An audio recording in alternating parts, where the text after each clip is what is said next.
أهلا بكم في الملكي مع مينا. النادي الملكي بيستعيد نغمة الانتصارات ويفوز 3-1 على فريق طلائع الجيش، ويضيق الخناق كده على النادي الأهلي ويخلي الفارق ما بين الزمالك والأهلي نقطة واحدة. ممكن تتعوض في لقاء واحد. يمكن اللي فرق شوية بالنتيجة إن سيراميكا كليوباترا قدر يفوز في الثواني الأخيرة على بتروجيت ويوصل للنقطة 26 ويوسع الفارق مع الزمالك لأربع نقاط. ولكن خلينا نروح للقاء الزمالك و طلائع الجيش، وهل احمد عبد الرؤوف نجح في الاختبار ده ولا لا؟ احمد عبد الرؤوف نجح بشكل جزئي في الاختبار. خلينا نقول ايه النقاط السلبيه وايه النقاط الايجابيه اللي عملها احمد عبد الرؤوف النهارده في لقاء طلائع الجيش. النقاط السلبيه هي بدايه اللقاء باربع لعيبه في منطقه وسط الملعب، وما حطش لاعب يلعب في مركز الجناح الشمال. يعني الزمالك كان بيلعب في وسط الملعب بدونجا، محمد شحاته، عبد الله السعيد، ناصر ماهر.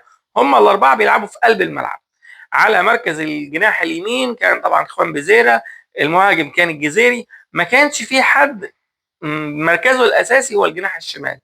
دي كانت عامله مشكله بالنسبه لي نادي الزمالك، وكنت حاسس ان محمد شحاته تايه في الملعب لانه ملوش دور. نروح للمشكله الثانيه وهي الطلوع بالكره مع فرقه زي طلائع الجيش. طلائع الجيش فرقه قويه قوي في يعني في اخر خمس فرق من جدول الدوري. كواليتي اللعيبه مش بالقوه الكبيره، ومع ذلك لما لعبوا عليك ضغط عالي تعبوك جدا، والزمالك فقد الكوره بشكل كبير جدا. وشفنا ان ناصر ماهر وعبد الله السعيد مش قادرين يساعدوا الفرقه في الخروج بالكوره قدام فرقه تقيله زي بيراميدز في السوبر. هتواجه معاناه كبيره لان الضغط العالي هيبقى مع لعيبه جودتها عاليه. كمان لو الزمالك فقد الكوره في مناطق نادي الزمالك مع بيراميدز، هتبقى الهجمات المرتده والضغط العالي هيبقى سريع جدا على الزمالك. وجود لعيب بيفنش زي فيستون مايلي بشكل كويس، ومنطقه وسط الملعب فرقه قويه جدا، سواء قطه سواء الكارتي. كل مجموعه وسط الملعب بتاعه بيراميدز تقدر تجيب اجوان وتقدر تمثل خطوره على الزمالك. فده احمد عبد الرؤوف لازم يتلقى حل لموضوع الخروج بالكره، سواء يدي الادوار دي لناصر ماهر وعبد الله السعيد بشكل مكثف ويبقى في تمارين معينه على الخروج بالكوره، او انك ترمي الكوره للمهاجم الصريح اللي هو بيتميزوا بانهم يقدروا يحجزوا على الكوره زي عدي الدباغ او الجزيري او عمرو ناصر، وهم يريحوا الكوره للعيبه الاجنحه او لعيبه وسط الملعب المهاجمين، والزمالك يلعب بالشكل ده وما يكبرش في موضوع الخروج بالكوره بالطريقه اللي احنا شفناها قدام طلائع الجيش مع فرقه زي بيراميدز. لان الموضوع هياخدنا في سكه ماتش الاهلي انه احنا مش عارفين نطلع بالكوره، فاحنا على طول مضغوطين. فدي مشكله كبيره جدا في موضوع الخروج بالكوره. لكن النقطه الايجابيه اللي حصلت في اللقاء، خلينا اقول ان الزمالك كان قادر انه يكسب 1-0 في بدايه الشوط الاول، وخلص الشوط الاول بنتيجه 1-0 ورحنا للشوط الثاني. وعندنا بقى يعني الذكرى السيئه مع المدير الفني السابق لنادي الزمالك، ان الزمالك دايما في الشوط الثاني بتحصل غلطات من المدرب، نستقبل جون وممكن نستقبل الجون الثاني. ولكن اللي حصل ان اتفاجئنا بان احمد عبد الرؤوف عمل تغييرتين في بدايه الشوط الثاني، خلوا الفرقه تبقى واقفه على رجليها بشكل احسن. طبعا نزول احمد فتوح ونزول شيكو بانزا بدلا من الجزيري خلى الموضوع يبقى احسن. الزمالك ابتدى يبقى فيه باك شمال وجناح شمال، تم زق بنتايج كده حطيناه في مركز الجناح الشمال، وفتوح كان في الباك الشمال، وكمان شيكو بانزا خد مكان خوان بيزيرا اللي اتصاب في مركز الجناح اليمين، واعتمدنا على عدي الدباغ في مركز المهاجم الصريح. فالفرقه شكلها ابتدى يبقى معدول، وده اللي سبب ان في كوره تترفع من احمد فتوح فتحصل لخبطه ويدخل يشوطها مره واثنين ناصر ماهر ويقدر يجيب الجون الثاني. كمان بنتايج بيرفع عرضيه متقنه على راس عدي الدباغ اللي بيحطها بشكل كويس جدا، واللي بيبان ان عدي الدباغ في الكرات العرضيه سفاح بالنسبه للكرات الارضيه، والانفرادات اللي بتجيله وما بيستغلهاش لازم يشتغل عليها بشكل كويس.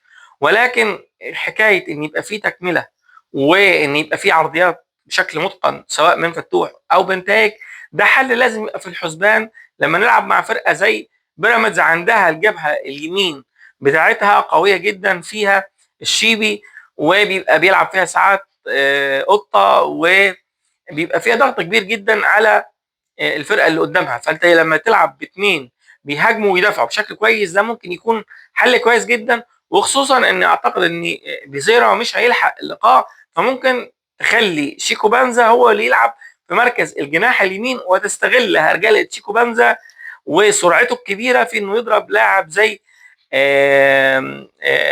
حمدي اللي هو الباك الشمال لنادي بيراميدز. واحنا هنحاول نقول الخطه الامثل لنادي الزمالك اللي يلعب بيها قدام بيراميدز. ولكن اداره اللقاء والتبديلات بالشكل ده من احمد عبد الرؤوف من احد النقاط اللي ساعدت الزمالك على الفوز باللقاء. كمان تبديله حسام عبد المجيد عجبتني جدا، لان حسام عبد المجيد كان تقريبا واخد تعليمات انه يطلع الكرة بشكل صحيح وانه يضمن الكرة. فبمجرد ما عدى يمكن دقيقتين او ثلاثة في كرة حب يطلع ويزيد عشان يلعب الكرة بشكل صحيح، ولكن زودها وطلعت منه وردت بهجمة على الزمالك. فاحمد عبد الرؤوف حب يشتري دماغه وراح مبدله ونزل الونش اللي يعني اقل فلسفة في اللعب الكرة بالرجل، وامن موضوع ان ما يحصلش فيه خطأ من دفاع نادي الزمالك. فدي برضو تحسب للمدير الفني، بالاضافه ان احمد عبد الرؤوف كان دايما بيحاول يوجه الفرقه وبيحاول يديها تعليمات. قدامنا لقاء مهم جدا مع نادي بيراميدز، ولكن في حاجه انا لازم اقول عليها يعني، والزمالك يبقى دايما حاططها في حساباته، ان اخوان بزيرة اللقاء الاول بنسبه اكثر من 99% مش هيلحق اللقاء الثاني، سواء ان شاء الله الزمالك يكون بيلعب على الاول والثاني، سواء قدام الاهلي او قدام سيراميكا كليوباترا. اخوان بزيرة لو مش جاهز بنسبه 200% ما يلعبش.